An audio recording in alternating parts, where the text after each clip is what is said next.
Fellowship Hall. And I am proud to say at this moment that the giant bents that hold up the Fellowship Hall were made and installed by my husband and his brother. Well,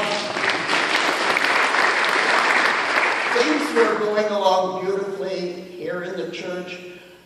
The congregation was growing, the Sunday school was just going beautifully. And the time came when the Fellowship Hall was completed and the education build was completed for the children. And life was good. Everything was going along just fine. And all of a sudden, out of the blue, my husband was stricken with a fatal heart attack. I was devastated. I was alone with 3 children, no money, no talents because I had only done volunteer work. And that's when this church changed me. Up until that time, I knew that it had been called a family church. There was a church down the street called the Family Church. So it really didn't mean that much to me. I knew there were an awful lot of families in the church, so it was a family church.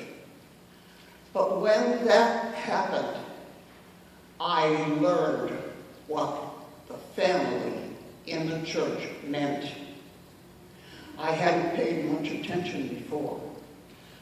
But without anybody asking or saying or anything, we were completely surrounded with a blanket of love. There were calls, there were cards, there were flowers, there was meals, there was even money. But it didn't change at the end of the service. They carried me for another few months when I went through the, why me? Why do I have to go through this? Maybe I should have, or I could have, or those of you who have been through this know the routine. The time came when I began to notice that my children were being affected by my behavior.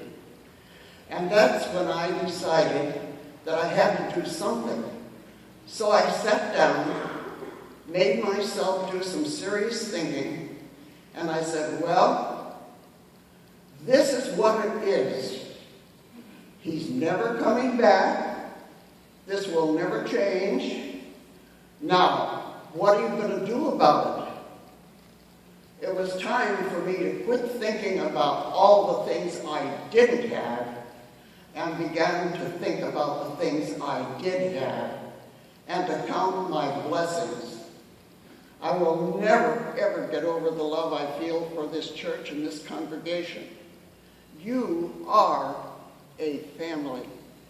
And at that time, I decided that I was going to try to live my life with an attitude of gratitude. And I'm still trying.